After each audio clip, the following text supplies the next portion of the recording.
All right. Hello, everybody. Welcome to the Art of Vibrant Living show. And I am your host, Daniel Aaron.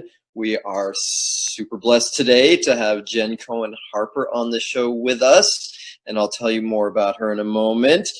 Thank you to Longevity Drops, our sponsor for the show. I'll tell you more about them and herbal medicine a little later. Sorry, we're in the U.S. Herbal medicine.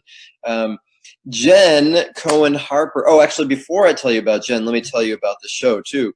Sorry, another tease. And the show is our chance to get together and talk about and discover and learn about what it takes to create our lives to be extraordinary, our lives to be artwork of vibrancy.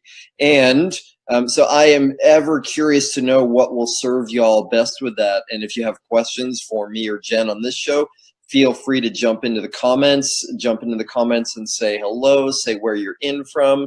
If you got questions, put them in there. I will go through all the comments after. And I'm really glad that y'all are here and interested in making your lives into masterpieces. Now, Jenn Cohen Harper is a prolific and profound woman. I met her first because of her work through the Yoga Service Council, and she was one of the founding members that put that together, and she's the board director of it. And we'll talk specifically about the Yoga Service Council, which is an extraordinary organization. She's also the founder of Little Flower children's yoga program. I'll leave it to her to say a little bit more about that later on. And something else that's exciting that she created that we're going to get into is a yoga program in schools. Jenn is, in addition to that, a mother of 2 young children, and surprisingly enough, also into yoga. And maybe that's what keeps it all together for her. So Jenn, thank you so much for coming on to the show. I'm really excited for you to be here. And also thank you for the work you're doing in the world, because you're doing some really big, profound work that help a lot of people. And I appreciate that. I know in the world of service, people don't often get a lot of recognition. There's so much work to be done. So thanks for that. Thank you. Thank you for having me. I'm excited to see how the conversation unfolds. Yeah. Well, and the first thing that I want to ask you about is, I'll start it this way. For me, growing up in the U.S., what I learned was that the main thing to do in life is get ahead and get mine. And it was. I really learned that the thing to do is strive and make money and get stuff, and it's a competition. And when I got into the yoga world and started learning about concepts like ahimsa, which we might call love or doing as little harm as possible, and really part of life being about other. And then as I became a yoga teacher and learned that it was not very glorious, it was a lot of hard work, and it really was service. At first I wasn't aware of that, though little by little I started realizing that actually my well-being and my happiness and my equanimity and even my health started to increase the more I embraced service, and my life being largely about doing for others. And of course, parenting is a lot about that. So I'm curious what the role of service has played for you personally, and what's motivated you to get into so much service. Mm-hmm. Yeah, thank you. That's a great question. My life has largely been about children since I was a child. So I always worked with kids. I always did a lot of volunteer work. Even as a high school student, I always did a lot of work with younger students.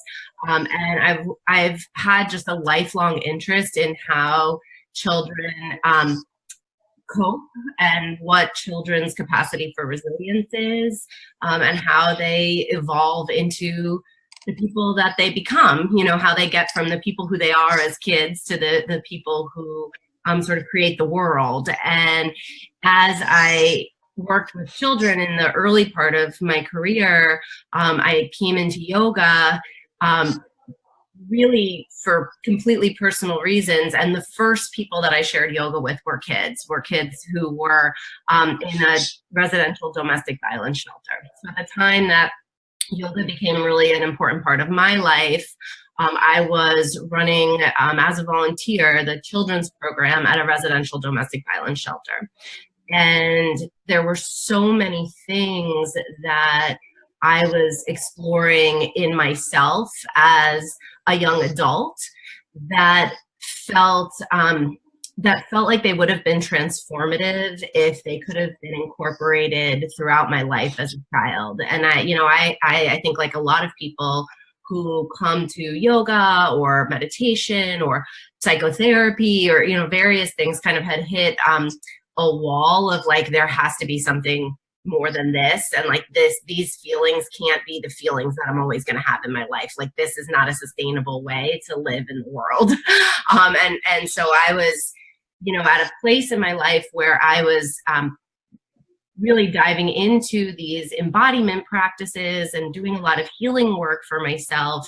At the same time, I was recognizing how many of the things I was learning and integrating and practicing really were absolutely appropriate for even young children to start to learn about themselves, and how much healing could happen over the course of life rather than hitting a wall and having to do it all at once.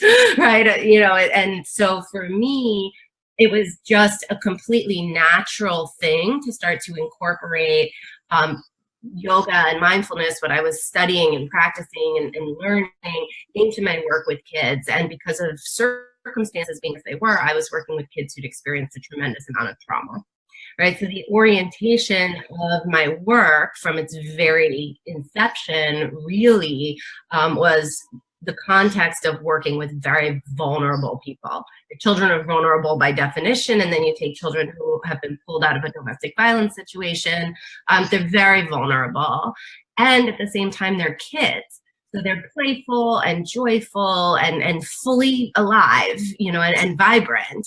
And so for me, I was really at a very sort of pivotal time in my life thinking about how to be of service without taking myself so seriously and killing the joy. How to find a balance of doing serious work without sucking all the vibrance from my work.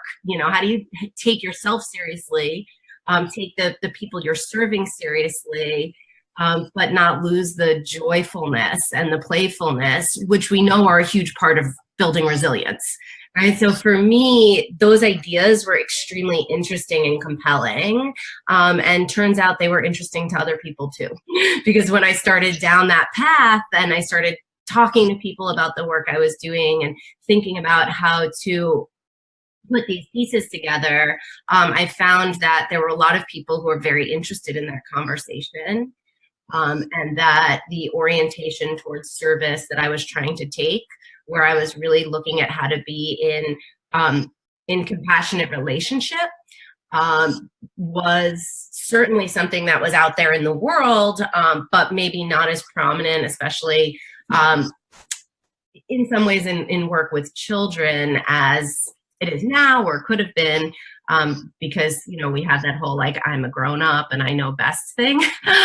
So the orientation that I was taking to the kids was quite different. And then as I expanded and started working with the Yoga Service Council, it was really like, how do we bring those types of joyful, embodied, compassionate relationships that were serving me so well working with kids? How do we bring that spirit into the work with adults as well? Because really, what we need as adults is exactly the same as what we needed as kids. It's so symbiotic, and it doesn't really change that much.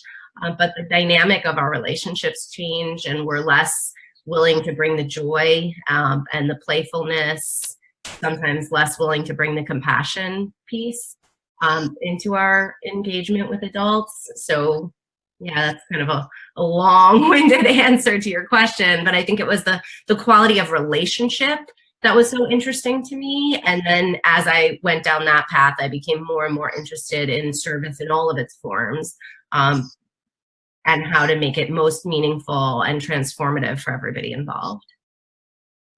Yeah, cool. That's great. So many awesome things that you said in the midst of that, and great to hear your experience and how that came to be. It must have been such a intense time to be in the domestic abuse residential center, and be discovering yoga and having your own process and bringing it in there, and what a cool, amazing thing that it was embraced by other people. And and I think we're seeing a lot of that in the world now, where yoga and mindfulness and meditation is becoming part of standard education. No doubt that the world having gone off its rails as much as it has, we're getting to be a little bit more curious, like, well, what else can we do and what will work? So will you tell us a bit more about what's happening with yoga in schools? Sure. Yeah, we are in an amazing period of time for yoga in schools. So I started Little Flower Yoga 12 years ago.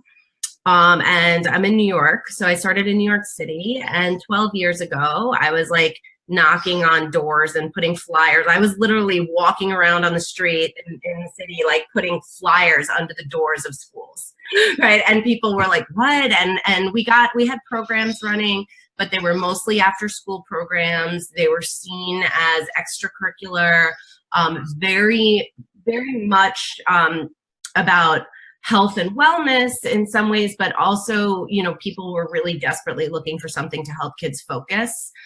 So we're really kind of pulling on that thread. It was a great start. I can tell you now, 12 years later, we absolutely, here in New York, we cannot keep up with the demand for programming. We have about 30 teachers. We work with like upwards of 100 schools a year. Schools all over New York City and Westchester County, New Jersey, Connecticut, the greater New York area. And the schools that we work with have embraced the programming in an entirely different way. So now there's much less extracurricular after school sort of a vibe to things. We're largely working with schools either in a capacity where we're collaborating around social and emotional learning or mental health care. So a lot, especially in our New York City schools, we do a lot of work through the Community School Initiative, which is an initiative in New York where schools partner with community-based organizations to provide sort of comprehensive mental health services in school. So much of our work with schools now here in New York is through a mental health funding stream. So the work is being looked at in a lot of different ways, and people in schools are seeing the value of really recognizing the wholeness of the learner, that the learner is a whole person, and their well-being is going to have a tremendous impact on their capacity to learn and also on the climate of the school. And unfortunately, we see just, recently with the school shooting in Florida, and everything that's been leading up to that in our culture, what's happening in schools is the sum total of the trauma of the world, and we are working with a tremendous number of kids who are experiencing a lot of trauma in their life, and the ability for yoga and mindfulness to support them and help them learn tools to navigate those really big challenges is becoming more and more recognized. At the same time, we do a lot of work with teachers, with classroom teachers, with school-based social workers, school counselors, to cultivate a more compassionate, respectful, supportive school environment. So we're doing a lot of work directly with students, but we're also working with the larger school community, parents as well, to look at how do we create a school culture that is intentionally supporting our goals. and what do kids need, what's like the soup that they're learning in, right? So we're learning more and more about how the practices of yoga and mindfulness can support educators, so that even if they never teach the kids a single practice, they can be much more present, and they can be much more skillful, and they can manage their own anxiety and manage the overwhelm and the overstimulation and the demands of the job, and really meet the kids with kindness and compassion, and be able to have full access to their kind of toolbox and their skillful capacity to educate, rather than being in a constant state of reactivity. Schools provoke people's big feelings for a lot of reasons. So the state of yoga in schools is good. Wow. It is good, but there is huge need, and it's unfortunate that the need is so great, but it's wonderful that we're seeing schools embrace, be realistic about the need, and embrace practices that even a decade ago they were really a little standoffish about. Yeah. Well, I got two as you were describing all that, and again, just thank you. What an amazing trajectory of experience you had from going from putting flyers under doors, and the growth that's so inspiring that all of that's happened. And there's the way generations tend to work. It like it said in one generation will be really wealthy, and then it's said in one generation that like there'll be a lot of wealth, but then the next generation down will tend to lose the wealth and be poor. And like we create these different values through generations. And as you're talking about it, I got this hope and vision that that maybe the generation that's been in power now and has gone so sort of crazy and created so much trauma is going to be corrected by the new generation coming up. And obviously that's a lot of what y'all are doing. And there's the tendency for children to be educating parents, and we think of it often like educating them about technology, say, and I remember as a kid trying to show my mother how to work the VHS tape thing. And my daughter's in a school here in LA, and one of the classes that she takes is called peacemaking. And I just think that's so, it's a big social emotional curriculum there also. And when I was researching schools here, I found that actually there are a lot of schools that are embracing that as part of the curriculum, and it really does give a lot of hope, both for their well-being and for creating some course correction for the bigger world. That's awesome. You were talking about it even in the intro, saying how you were educated in this sort of competitive mindset, and like get for yourself. And I think we're seeing the backlash. It doesn't make sense for our kids that they're in a school community where they're simultaneously being told, these are your colleagues, these are your friends, this is your community, you support each other, you take care of each other. And then in the very next breath, they're being told, these people are your competition, your grades are compared, you're trying to get into the same colleges, there's not enough to go around, there's not enough wealth for everybody, not enough good jobs for everybody. Like it's crazy making that we tell our kids, like this exact group of people is both like your friends and colleagues and community, and they're your competition. And I think schools are starting to come around to the fact that creates such discord for our kids in so many ways that their brains are provoked by it. Their like protected brains are going nuts because it's incongruous. It's like, is this a community of safety and support, or do I need to be looking out for me and mine here? And it's a little bit of both, but we have to help our kids figure out those pieces and how to bridge that. And, I think the work that we do in schools, we're really trying to promote a mindset of abundance, and trying to help kids see all of the many, many ways in which there actually is enough for everybody. Right? So it's not so scary to collaborate. It's not scary to support. It's not scary to be generous, because there's a firm foundation of faith that I can be okay and you can be okay. Where in a lot of ways, our world doesn't really send that message. So, it's a little bit of like repair and then trying to rebuild a culture where we can rise together.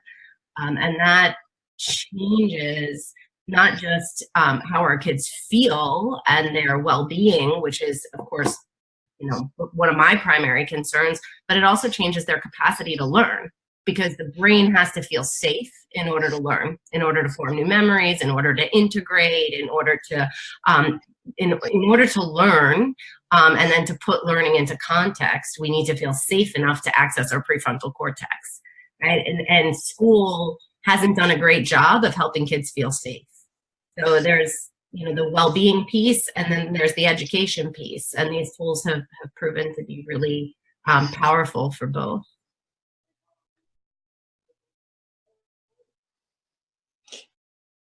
Yeah, nicely. And I keep believing and hoping that part of the reason that we are creating a different viewpoint on what community is and how the world works.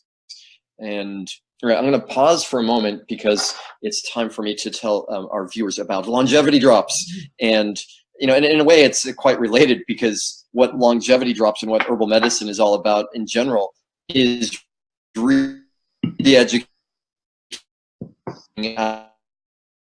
physical environment, our internal, to a greater level of vibrance. We have an abundance of energy inside ourselves, then disease has no chance, because our immune system is so strong. And part of what I love about longevity drops is it's just got such high quality ingredients, like the king of herbs with chaga and Romanian cordyceps and Hoshu Wu. And it's super easy. Just, it's like a dropper full under the tongue at night, and great with kids too, because it's in a coconut glycerin, which makes it actually sweet. So my daughter says, "Can I have more of that?" And I said, yes, you can have more of that. It's awesome. And for us, Jen, and our viewers, and part of how we got connected, you and I, is because we're both offering programs at Omega Institute. Mm-hmm. And I'm super excited for the trainees that are coming to my yoga teacher training are going to get to participate in a full weekend of the Yoga Service Council's conference. And so I think what that leads me to is, one, again, my great excitement that we're getting to collaborate. And part of what I always say with the people that come to my yoga training is, all right, now you've come for this thing because you want to be a yoga teacher, you want to deepen your yoga practice, and that was really like my trick to get you here, because really what I want for you is to just become a leader and a light in the world who's making a difference in the world, which is happening automatically as we heal ourselves anyway.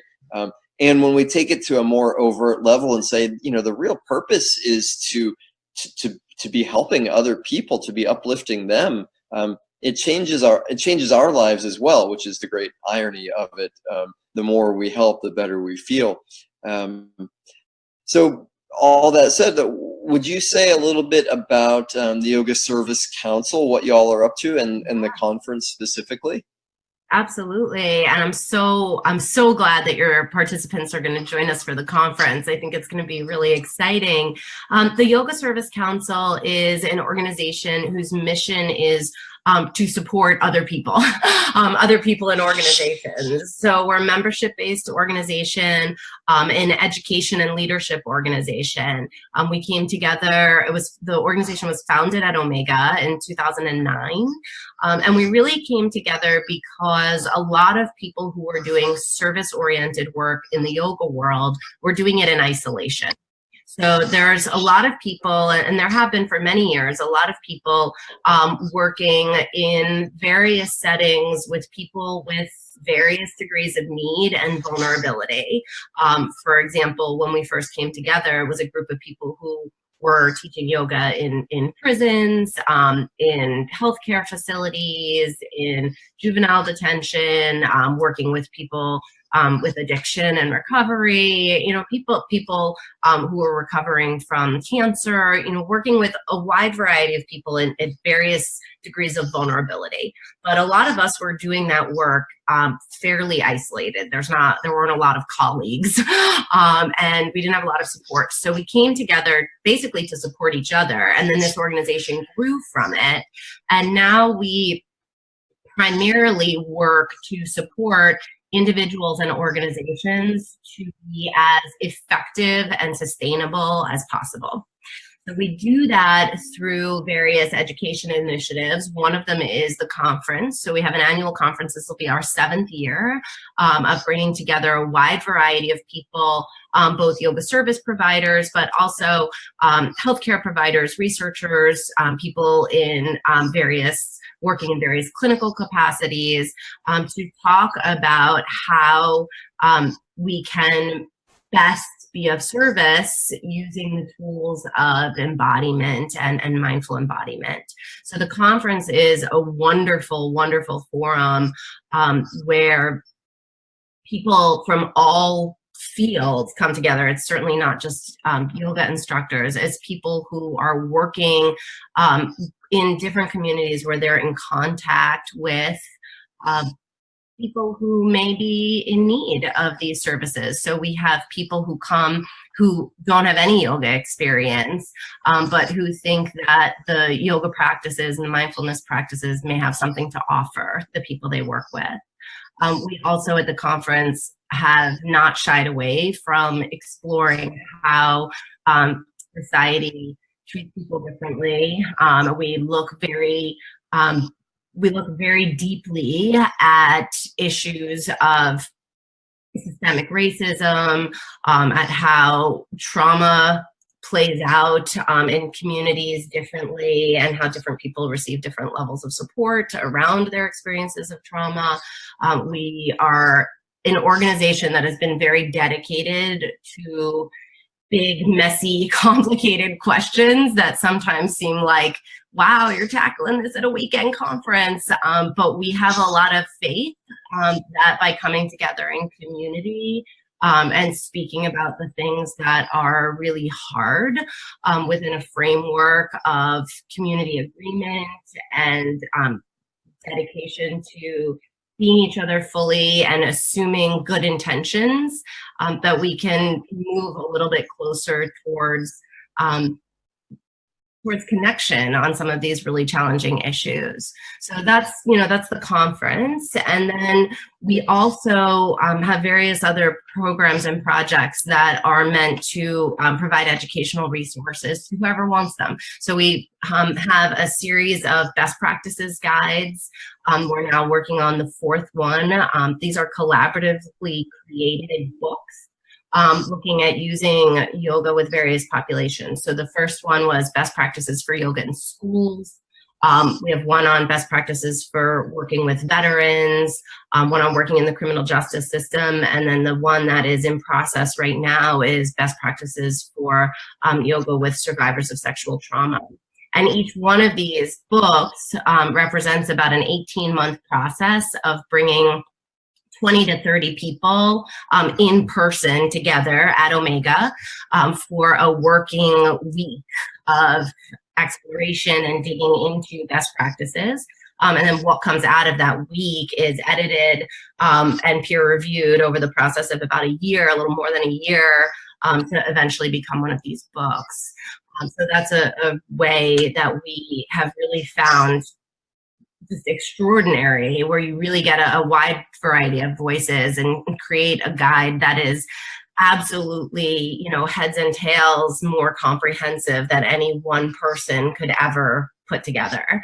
So we have those resources, and then a variety of other things, webinars and community resource papers and various ways that we support members and organizations who are out there being of service in the world.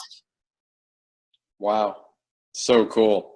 It's, I love what you said, and I'm going to respond to a couple of the pieces. For years, I've been in the conversation myself with yoga and spiritual practices as they have the capacity to be self-centered. Mm-hmm. And there's certainly a value in working on ourselves and developing ourselves. By the way, I understand, put in the comments that my audio, sorry about that. Okay, I'm going in and out. I'm in and out. So sorry if I'm losing it. Maybe I better put it over to another question to you, Jenn. And well, I'll attempt to finish what I was saying, which is spiritual practice can make someone self-centered. Mm-hmm. It's about me and my practice, and I've heard yoga teachers say, this is your practice, and there's certainly a value in taking care of our. Mm-hmm. And I'm so grateful for what y'all are doing with the service and these best practice guys, and not just thought. It's so easy for people to say, well, I'd like everybody to be happy and I want everyone to be peaceful in the world, but to actually put your energy and time where your mouth is with that is a whole nother level. And spirituality, I don't know, I have a little bit of an allergy or a bias to some aspects of the New Age world, which is a lot about speaking or dressing, malas, or a certain way of posturing oneself so as to be spiritual. And there's nothing wrong with that. And there's just this other level of acting on behalf of others and putting one's effort into stuff that's not easy to do, to come together with a group and collaborate over how to do something. There are a lot of different opinions, and it takes effort, and there's, challenge in that. And what you said about tackling some of these tough topics in the course of a weekend, it's such a beautiful thing, because what we don't talk about gains power.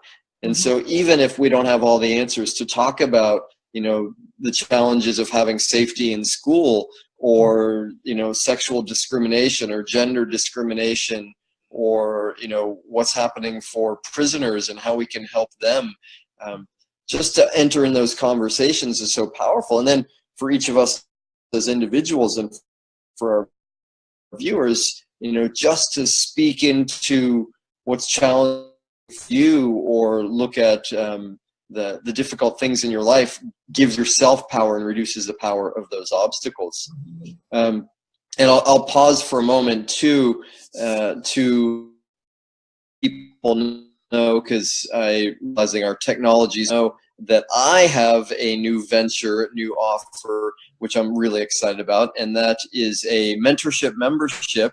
And that's, for me, I feel like such a blessing. I love what I'm doing at Omega, and I recognize that not everybody is going to be able to invest a few $1,000s in a month of their life to come and get a teacher training. So I have created something that is, for a very small amount, in a virtual sangha or community, where I can bring all of my teachings about yoga, especially yoga off the mat and how to live yoga, and also have live coaching calls where we get to really work on what's happening in people's lives. And so if anyone is interested in that, two things. One is 2 days are left to get the introductory special on it, a bonus, save, we love to save. And the other is for any of our viewers on the show, if you want to jump into the membership, I will also give you a one-on-one coaching session to jumpstart your experience in it. And I feel so excited that technology has evolved the way it has, that I can share, and that we can meet, and that people can really be dynamically improving their lives from their home, and that we can create a community of vibrancy with people all.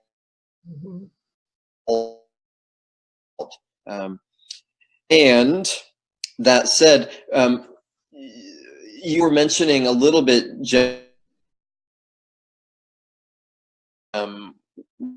what's up with the Yoga Service Conference and the Council, either the school program or the Service Council or the conference. What would you recommend? What's the best way for them to step forward? Oh my gosh, there's so many amazing entry points. If you're interested in this conversation and looking at how contemplative practices and embodied practices can serve a community, right? Not just, speaking to what Daniel, you were saying earlier, how you can shift the dynamic from, a lot of like, this navel gazing is sort of like the term, right? Of like, it can seem like contemplative practices can really contribute to a lot of navel gazing. There is an entire community of people who is interested in and actively exploring how we can simultaneously transform ourselves and our communities, and how that process is a cyclical, interconnected process. How we can use our community as a resource, how we can be a resource for our community, how we can do it ethically and sustainably and respectfully, how these forces, these pieces come together. The conference is an amazing entry point. It's May 11th through 13th at the Omega Institute in Rhinebeck, New York. We have tiered pricing. We do everything we can to make it as accessible as possible. If you can't get there in person, check out the yogaservicecouncil.org website. We have much, easier entry points, webinars. You can join as a member. There's a variety of resources there. If you're interested in working with children, specifically either children in education or healthcare settings, or children who've experienced trauma, I run with my team a trauma-informed children's yoga and mindfulness training every year. We do a week-long intensive at Omega, and then there are several other online components to that training. That is this July at the Omega Institute. We're also doing a week-long training this year at 1440 in California. So if you're a West Coast viewer, you can find us there in June. And I would say, there are entry points regardless of your area of interest. So if you, if you find yourself particularly drawn to working with, say, people at life, or you're particularly drawn to working with people in recovery, the Yoga Service Council website is a great place to just take a glance through our member organizations. And I can almost guarantee that whatever population you're interested in, there is somebody out there trying to do that work in the most intentional, thoughtful, way possible. And one of the hallmarks of the yoga service work is the way that we define yoga service. We spent years as an organization thinking and talking about, like, what does yoga service actually mean? What are we talking about here? What does it mean to be of service? And we honed this view of service and wrote a white paper about it, and you can find it on the website if you really want to dig in. But the basic gist is that the message is that service is not about who is being served, right? So it's easy to think, okay, if you're teaching a prison program, like, you're being of service because you are serving a particular population. In a lot of ways, service is looked at through the lens of who is being served. And our argument is that service is not about who is being served, that all people, all humans at various points in their life are in different positions of vulnerability, where they might be in need of service of others, even if they're in positions of privilege and power, right? We all get taken down a peg. And that service is not about who's being served, it's about the quality of relationship, and the way in which the practices or resources or whatever it is that is like the exchange, the way in which that exchange is delivered.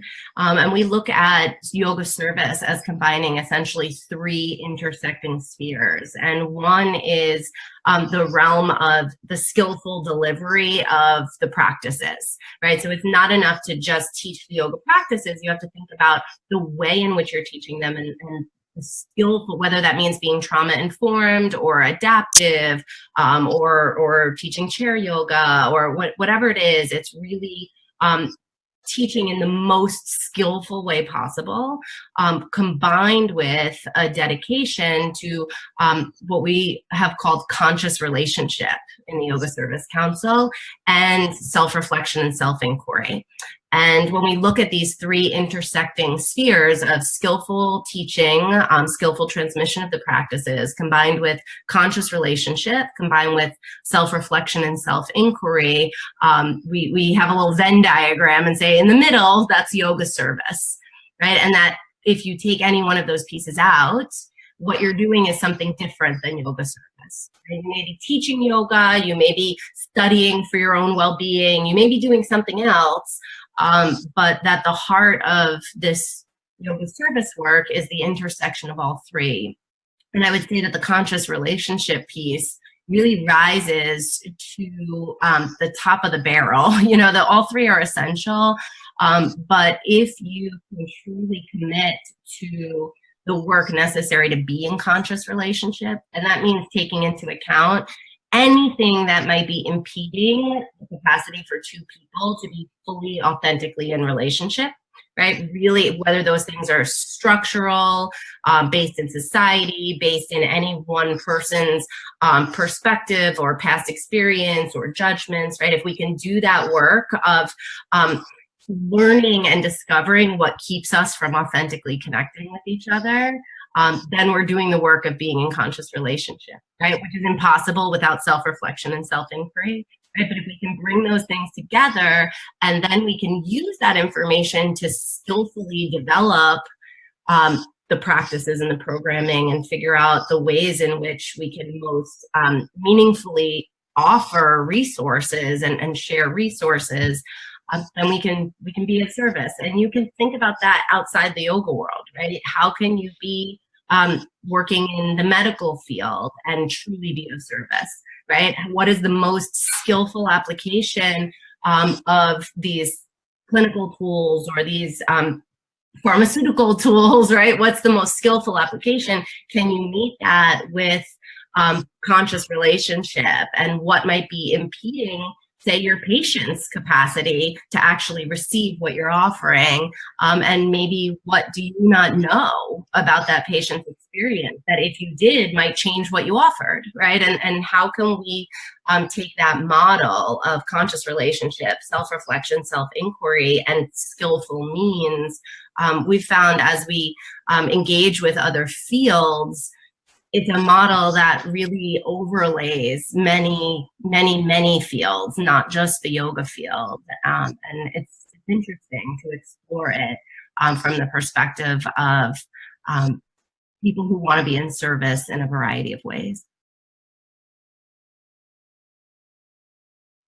Yeah, beautiful. Well, I think it's got to work in different fields, just like yoga is not, it applies to any religion or any aspect of life. The principles that you're talking about in that triangle are just principles for awakening and happiness and being in connection. And you know, again, to me, it's so inspiring that that y'all have done so much and thought through it so much, and you can speak about it so articulately, because it really shows to me that in some way you and all the work you're doing is, I'd say, a symptom of a movement that's happening in the world too. You know, you're connected to something bigger, and this emphasis on community and service and bringing it all together. You know, so many different people, as you were saying before, that have a desire to serve or help, but have been working in isolation, that you're bringing it together, to me gives a lot of hope for, you know, clearly in the world today, that where there's so much division and conflict, that there is also this movement of collaboration and community and emphasis on relationship. And that's really inspiring and exciting, and gives me a lot of hope. And I want to encourage to all of our viewers that service is, or contribution is just something that's so important. To me, it's one of the essential pieces of curriculum that I teach in terms of how to be vibrantly alive or how to thrive. And And it's beautiful because it's mostly not necessary, and it really gives us the jump between survival or human animal and what it's like to thrive in the world or to live a spiritual life, because we can go on in this sort of animalistic way of saying, this is about me and this is what I want, and I'm gonna get the others out of the way, or I'm gonna kill, and we have the possibility to say, actually, I can sublimate that tendency, that drive, that survival instinct, and go for something more, which is to be of service, to be of contribution. We have that capacity.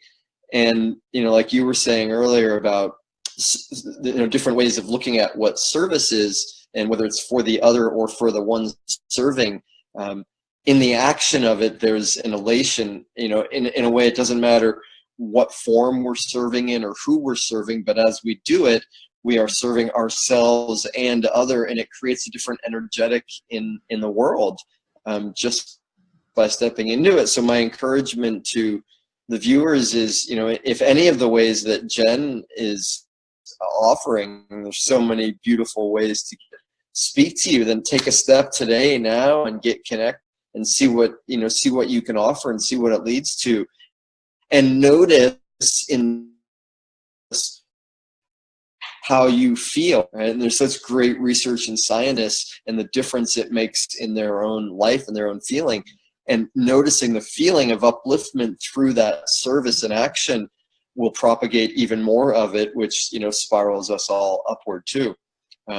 So there's my little rant and plug for service in general. And and maybe it's not in the yoga world that you want to serve, and that's cool too. There's so many different ways to serve. We just happen to, at least I think I could speak for you, Jenn, and say that we have been served ourselves so much by yoga, and have felt the benefits of it, that it's a natural way to want to help other people with it too. All right, well, I will pause my service rant there. And as we're winding up, Jenn, is there anything I haven't asked you, or anything that you want to say or share with our viewers before we finish up? I think just keeping on the trajectory you're talking about, encouraging people to think about their service work in the world. I would just encourage everyone to consider the fact that, oh, sorry, cat, to consider the fact that, you don't have to be doing like the hardest thing you can imagine with the most difficult population you can imagine working with to be of service.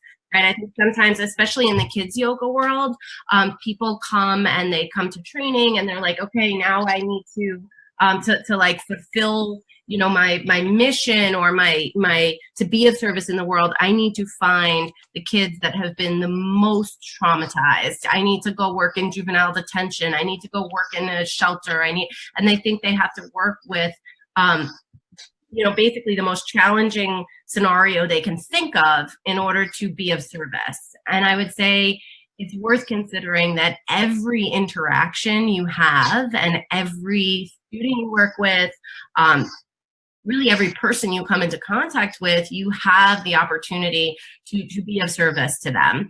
And that, even if you're teaching, in like the richest school, in like the most privileged environment you can imagine, those kids have needs and those parents have needs. And even if you think that there are a lot of resources in the community that you're working with, that may be true, but the connection, the human connection, and the ability to deeply connect with our own internal experience, and to use it to generate compassion for others and collaborative healing. That's something that everybody needs, regardless of socioeconomics or past history of trauma. I mean, we just live in a world that has been stripping that from us. So you can be of service no matter where you're working, no matter who you're working with. And I think that's one of the things that we really want to emphasize and explore is, of course, how do we work with and how do we support and how do we listen to those individuals and communities who have been most negatively affected by our very messed up social structure, right? But also, how do we look at the world as a whole, including people who have had a lot of privilege in a lot of ways, and say, this only works if there's a collective healing, right? And you don't have to go to like the hardest thing that you can imagine doing, right? Wherever you feel like you have access to other people, to students, wherever you feel safe enough yourself to like stay connected to your skillful capacity, right? Like that's the place where you should start. And you can take a service orientation wherever you are, whoever you're working with. You don't have to say, this isn't for me because the people I work with have everything. You know, that is not necessarily true or helpful. And it's a lot to put on yourself. So just plug in somewhere and get started. Yep.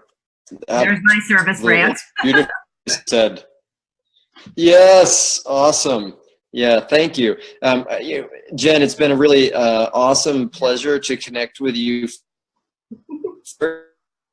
Super excited that we're going to get to play and collaborate in all the work you're doing and for sharing so eloquently about it. Yeah, thank you so much. Sorry about the cat. I'm really looking forward to seeing you in May. Yeah, cool. And for our viewers, thank you for tuning in, for being part of this, for being interested, and and maybe even more than interested, that you're actually taking steps to increase your vibrancy. If you want some help with that, come join my community, Your Vibrant Life Now. This membership is just kicking. The family is building, and I'm so excited to support you in myriad ways, including being able to bring all of my own teachings there. I'll be back for the show in 2 days from now, and we've got Will Tuttle, who's the best-selling author of The World Peace Diet, a really inspiring dude with some great information. It's going to be an awesome show in 49 hours from now. Thanks so much, y'all, for tuning in. It's been the Art of Vibrant Living show. Your host, Daniel Aaron. Jenn, thanks again. Thanks to Longevity Drops, and we'll see you soon. Thanks, everybody. Bye.